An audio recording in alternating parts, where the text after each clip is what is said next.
Sub register కార్యాలయాల్లో అవినీతిపై వరుస ఫిర్యాదులు అందుతుండటంతో అవినీతి నిరోధక శాఖ ఒక్కసారిగా జూలు విదిల్చింది. ఏపీ కీలకమైన 12 సబ్ రిజిస్టర్ కార్యాలయాల్లో ముమ్మర తనిఖీలు చేపట్టింది. విజయనగరం నుంచి చిత్తూరు వరకు పలు జిల్లాల్లో ఏసీబీ అధికారులు చేపట్టిన సోదాల్లో లెక్కకు మించి నగదుతో పాటు రిజిస్ట్రేషన్లో అక్రమాలు, డాక్యుమెంట్లలో తేడాలు బయటపడ్డాయి. విశాఖపట్నంలో పెద్ద గంట్యాడ, మధురవాడ, జగదాంబ సెంటర్ ఆఫీసుల్లో సోదాలు జరిపారు. అలాగే విజయనగరం జిల్లా భోగాపురం, ఎన్టీఆర్ జిల్లా ఇబ్రహీంపట్నం, పల్నాడు జిల్లా నర్సారావుపేట, ప్రకాశం జిల్లా ఒంగోలు, నెల్లూరు జిల్లా స్టోన్ హౌస్పేట, తిరుపతి జిల్లా రేణిగుంట, సత్యసాయి జిల్లా చిలమత్తూరు, అన్నమయ్య జిల్లా రాజంపేట, నంద్యాల జిల్లా ఆళ్లగడ్డలో తనిఖీలు నిర్వహించారు.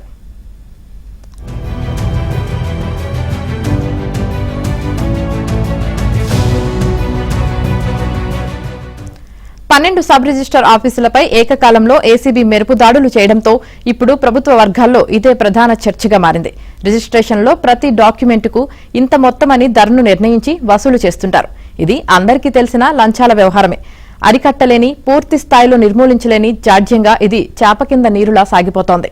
కానీ అంతకు మించిన అవినీతి సబ్ రిజిస్టర్ కార్యాలయాల్లో జరుగుతుందన్న సంకేతాలు ప్రభుత్వానికి అందాయి.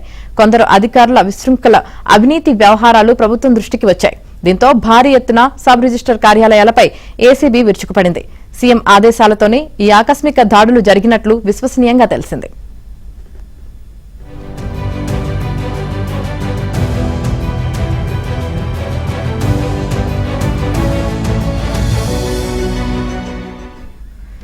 రిజిస్ట్రేషన్ శాఖలో ఓ ఉన్నత స్థాయి అధికారి తీరుపై ఇటీవల తీవ్ర ఆరోపణలు, ఫిర్యాదులు వచ్చాయి.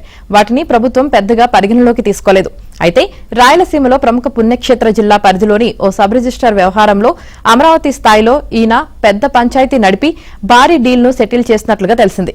ఇటీవల కాలంలో వాటాల పంపకంలో తేడాలొచ్చాయని ఓ చిరుద్యోగితో ఆయన ఘర్షణ పడ్డారు. దీనిపై ప్రభుత్వానికి ఫిర్యాదులు అందగా దానిపై విచారణ చేయించింది. సబ్ రిజిస్టర్తో పాటు చిరుద్యోగిపై కూడా క్రమశిక్షణ చర్యలు తీసుకోవాలని విచారణ అధికారి ప్రభుత్వానికి సిఫార్సు చేశారు. ఈ నేపథ్యంలో ఆ ఇద్దరిపై శాఖాపరమైన చర్యలు తీసుకోవాలని ప్రభుత్వం ఆదేశించింది.